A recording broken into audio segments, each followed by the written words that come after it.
दोस्तों, आप सुन रहे हैं आरजी जीत स्टोरीज, जहां कहानी सिर्फ सुनाई नहीं जाती, महसूस कराया जाता है। आज की कहानी बहुत ही अलग और दिलचस्प भी होने वाला है, तो कुर्सी की पेटी बांध लीजिए, यानी कि कान पे हेडफोन डाल दीजिए और अलग एक्सपीरियंस के लिए अपने घर के सारे लाइट्स बंद कर दो, कमरे के दरवाज़ा भी बंद कर दो और इसके बाद धीरे से अपने आंखें को बंद करके सुनते रहो। रात के करीब 11:40 हो रहा है। मैं बैठा हूँ अपनी ही बालकनी पे, हाथ पे एक सिगरेट लेते हुए, साथ में एक कप चाय। और उतने रात को मैं हवा ही खा रहा हूँ, तो उसके साथ सिगरेट और चाय भी। लेकिन दिमाग पे मानो हमेशा एक चिंता ही चल रहा है। नमस्कार, मैं हूँ एक गोविंदा, मेरा नाम है जी। हाँ, मैं एक डिटेक्टिव ही हूँ। फिर कुछ समय बाद मेरा असिस्टेंट अर्पण आता है। अर्पण आके बोलता है, सर, आपने क्या सुना? क्या सुना ये पूछते ही वो बोल दिया, आज एक सुसाइड हुआ है, अभी अभी। घोष बाबू की बड़ा लड़का अपने गले में रस्सी डाल दी और बस खुदकुशी कर ली उसने। पर मैंने बोला, पर क्या है?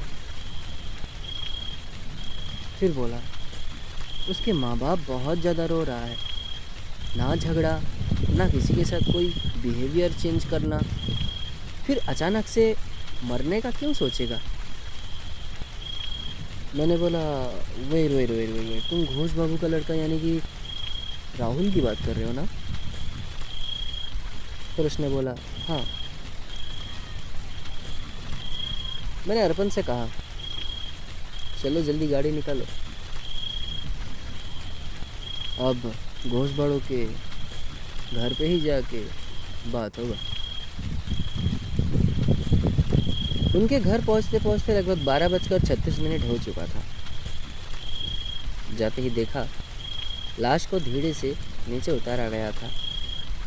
आसपास कुछ पुलिस थे, मेरे जाने माने ही कुछ ऑफिसर्स। मैं उनसे मिला और फिर बोला, क्या मुझे थोड़ी देर इस कमरे में एंट्री मिल सकता है?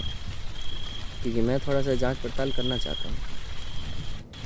पिछले मेरे कुछ रिकॉर्ड्स बहुत अच्छे हैं और मैंने काफ़ी सारे केसेस को अच्छे से हैंडल किया है। इसीलिए मित्र बाबू, जो कि एक बहुत ही बड़ा ऑफिसर है, वो स्पेशली मुझे ऑर्डर दे दिया कि मैं जब चाहूँ, जब भी चाहूँ आ सकता हूँ। इसलिए मैंने कमरे में घुसा, पूरे कमरे को अच्छे से देखा। कहीं कोई चिन्ह नहीं है। फिर अचानक से ये लड़का आखिरकार सुसाइड करेगा क्यों?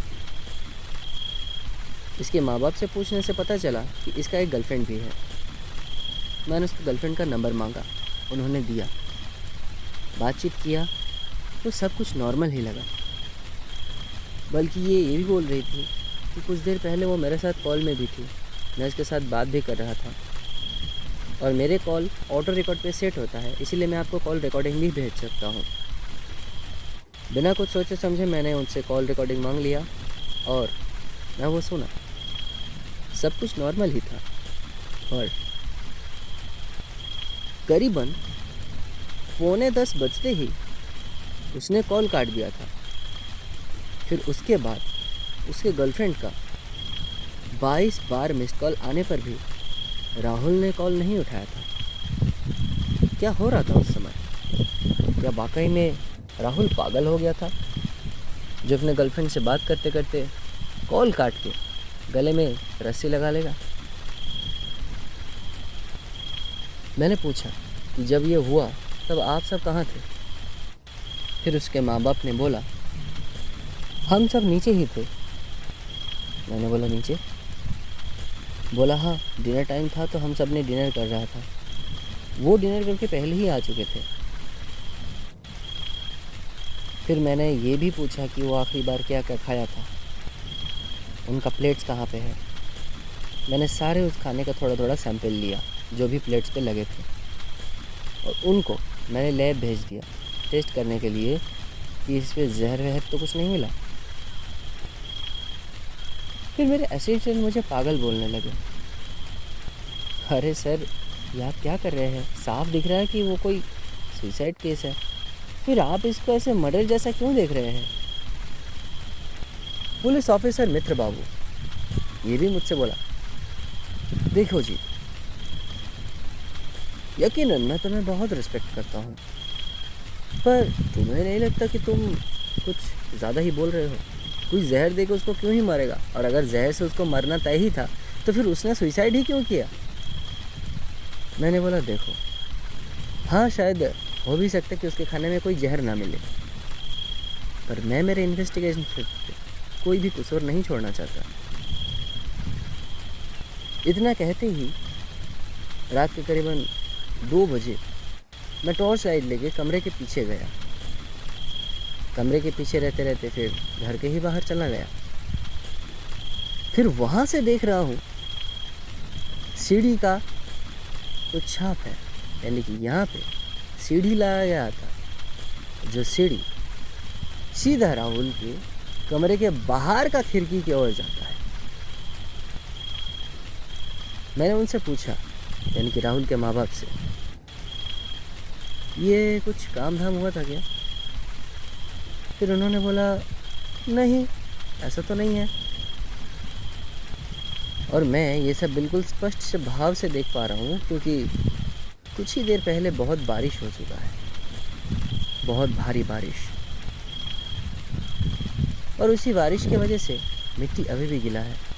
और वहाँ पे कुछ फुटप्रिंट्स, एक पे तो अच्छे से जूते का नंबर भी दिख रहा है, 9 नंबर। फिर मैंने राहुल के घर पे आया, देखा उसके खिड़की के पास, खिड़की अच्छे से फिक्स था, पर खिड़की के पास ही एक घड़ी पड़ा था, और घड़ी पे तोड़फोड़ हुआ था, जिसके कारण घड़ी चलना भी रोक दिया था। पर घड़ी जिस टाइम रुका था, उसके बस कुछ ही मिनट पहले राहुल का गर्लफ्रेंड के साथ कॉल कटना हो गया था। उसके बाद उसके गर्लफ्रेंड का 22 मिस्ड कॉल भी राहुल का नींद को और कभी भी जगा नहीं पाया। मैं बहुत देर से उस घड़ी को बड़े बारीकी से चेक करने लगा। फिंगरप्रिंट्स हो सकता है कुछ, इसीलिए मैंने उसको एविडेंस की पॉलीथिन पे डाल दिया। मैं घोष बाबू से बहुत पूछा कि आपने ये खिड़की पेंट करवाया था क्या? उन्होंने बोला, हाँ मैं पेंट करवाया था, बस 2 ही हफ्ते हुए हैं। मैंने बोला, उस हिसाब से आपको तो फिर नट और बोल्ट्स पे भी करवाना चाहिए था। फिर उन्होंने बोला, हाँ, पर मैं हंसते हुए कहा, मित्र बाबू इधर आइए और देखिए खूनी कहाँ बैठा है। फिर मित्र बाबू बड़े हड़बड़ी में आए और देखे कि नट और बोल्ट्स का रंग गायब था, यानी कि उसको स्क्रू ड्राइवर की मदद से खोला गया था। फिर मैं हैरान होकर बोला, अभी आप सब नहीं कहेंगे कि ये सुसाइड है? फिर उसके माँ बाप फूट फूट के रोने लगे और मुझे कहने लगे, जीत बाबू फिर आप ही बताइए, ऐसा कौन मेरे बेटे का सत्यानाश करेगा? मैंने उनसे पूछा, आपका कोई शक है किसी के ऊपर, या फिर किसी के साथ राहुल का झगड़ा रहा हो? उसने बोला, बिल्कुल भी नहीं, मेरा बेटा बहुत शांत था, किसी से कोई लड़ाई नहीं, झगड़ा नहीं, कुछ भी नहीं। फिर कुछ दिन के लिए हम केस को डिस्क्लोज करते हैं, पर मैं इस बात को उसी कमरे तक ही सीमित रखने का कोशिश किया था, क्योंकि मैं जानता था खूनी शायद अपने में ही हो। इसीलिए डिनर का टाइम, कुछ फ़र्क, उसका फ्री का टाइम, उसके बाद उसके घर के पीछे जाना, सीढ़ी लगाना, फिर उसका खिड़की को नट और बोल्ट से खोलना, उसके बाद उसके ऊपर अटैक करना, उसको मारना, और फिर उसको पंखे के साथ लटका देना, ये पूरा का पूरा साजिश किसी अपने का ही हो सकता है। तो मैंने अगले दिन सुबह की 8 बजे अपने असिस्टेंट को बोला, एक सिगरेट लेते आओ, तब तक मैं कुछ गेम खेलता हूँ। उन्होंने बोला, गेम? सर आप पागल तो नहीं हो गए? मैंने बोला, पागल हूँ, इसीलिए तो इतने सारे केस सुलझाए, वरना अगर अच्छे इंसानों की तरह सोचता, नॉर्मल सोचता, तो कभी शायद केस मैं सॉल्व ही नहीं कर पाता। सिगरेट लाया गया, मैं फूंकते गया, पर खेल क्या खेल रहा हूँ किसी को नहीं दिख रहा है। जाहिर सा बात है वो मेरे माइंड के अंदर ही चल रहा है। फिर मैं धीरे से उठा, हाथों में ग्लव्स पहना, अपना छोटा सा बंदूक जिसका मैंने लाइसेंस बहुत पहले ही करवा चुका है, उसको अपने जैकेट के अंदर डाल दिया। अब मैं निकल गया। राहुल के काफ़ी सारे दोस्तों के साथ बातचीत करने पे पता चला कि एक दोस्त के साथ कुछ दिनों से उसका झगड़ा चल रहा है। झगड़े का कारण दोस्तों के बीच पार्टी पॉलिटिक्स आ गया। तो उसका एक अलग दोस्त दूसरे किसी चोर पार्टी के साथ खुद का संबंध बना लिया था, पर राहुल को यह बात बिल्कुल भी पसंद नहीं था। पर उसका वो दोस्त वोट करने के लिए बहुत ही फोर्स कर रहा है कि नहीं, अगर तुझे वोट देना ही है तो इसी पार्टी और पॉलिटिक्स को देना। जाहिर सा बात है राहुल का उस दोस्त ने बहुत पैसा खाया था। पर इन सब में से बेचारा राहुल फंस गया। इसीलिए मैंने उस दोस्त के घर गया। घर जाते ही मैं हैरान तो नहीं बोलूँगा, बल्कि उम्मीद तो यही था। मैंने साफ देखा कि वो 9 नंबर का जूते का जो छाप है वो उसके दोस्त का ही है। फिर मैंने बिना नॉक करे कमरे को एंटर कर लिया। कमरे पे एंटर करते ही मुझे दारू की तीव्र स्मेल आने लगा। सीढ़ी के नीचे उसका दोस्त पड़ा था, हाथ में दारू का बोतल लिए हुए। कुछ दूर बहुत सारे और भी दोस्त हैं जिनके गले में पार्टी का फंदा, यानी कि कुत्ते का कॉलर भी कह सकते हो, वो लगा हुआ था। देखो, मैं कोई पार्टी या पॉलिटिक्स का समर्थक तो नहीं हूँ, पर मैं ये ज़रूर कह सकता हूँ, पार्टी या पॉलिटिक्स की वजह से किसी भी ऐसे गंदे काम पे मत उतरो जिसके कारण दोस्ती जैसा एक पवित्र संपर्क खराब हो सके। इसी चीज़ को ध्यान रखते हुए मैंने उन सबको अरेस्ट करवाने का फैसला किया, क्योंकि हमारे पास तब तक का एविडेंस मिल चुका था कि उस दिन रात और कोई नहीं बल्कि उसका, यानी कि राहुल का ही दोस्त उसे मर्डर करने के लिए गया था। मैंने उसके माँ बाप से पूछा, क्या ये दारू वारू पहले से ही पीता था? फिर उसके माँ बाप ने बोला, नहीं ऐसा तो नहीं पीता था, पर जब से पार्टी ज्वाइन किया है, पॉलिटिक्स जब से करने लगा, तब से बहुत पीता है। मैंने बोला, हाँ जाहिर सा बात है, अब कुत्ते को बिस्किट खिलाया जाएगा तो कुत्ते नहीं खाएगा। फिर उसके बाद मैंने बड़े अच्छे से सारे के सारे सैंपल्स जो भी इकट्ठे किए थे उन सबको धीरे धीरे पेश करने लगा। केस कोर्ट तक पहुंची, कोर्ट से हाई कोर्ट तक पहुंची। हाई कोर्ट पे पहुंचने के बाद वहाँ पे एविडेंस के तौर पे मुझे और कुछ एक्स्ट्रा मांगा गया कि और क्या सबूत है जिससे कि राहुल की इस दोस्त को दोषी ठहराया जाए। राहुल के उस दोस्त का नाम था अग्नि। अब अग्नि का फिंगरप्रिंट वो टूटे हुए घड़ी के बेल्ट पे मिला हुआ फिंगरप्रिंट से 100% मैच करता है। फिर आखिरकार पुलिस की अच्छे से खातिरदारी करने के बाद और मेरा 2 चाटा खाने के बाद निकल ही जाता है। उसने आखिरकार कह ही दिया कि हाँ, पार्टी और पॉलिटिक्स की वजह से मैंने ये खून करने पे मजबूर हो गया, क्योंकि वो बार बार बोल रहा था कि मैं ऐसे पार्टी को समर्थन नहीं करूँगा जो कि लोगों का भला सोचता ही नहीं है। सवाल आपसे है, क्या आप भी ऐसा करते अगर आप पार्टी पे उतरते?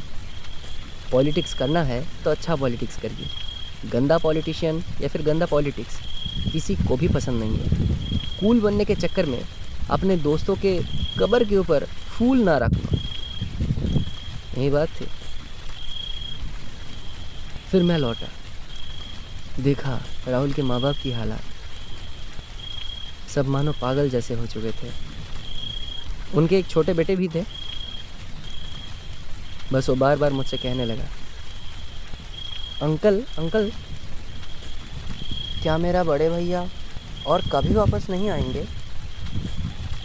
मैं एक बार को राहुल के माँ बाप की ओर भी देख रहा हूँ और मन ही मन ये बार बार कहता हूँ कि कुछ गंदे पार्टी पॉलिटिक्स के लिए फिर से एक माँ बाप ने अपना घर का सहारा खो दिया, एक माँ बाप ने अपना घर का बड़ा बेटा खो दिया।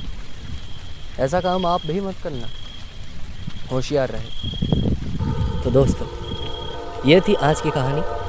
अगर आपको ये कहानी थोड़ी सी भी दिल को छू गई हो तो चैनल को सब्सक्राइब ज़रूर करें और बेल आइकन दबाना ना भूलें। मैं हूँ आपका दोस्त RJ जीत। मिलते हैं एक और कहानी के साथ। तब तक अपना ख्याल रखिए और सुनते रहिए RJ जीत स्टोरीज।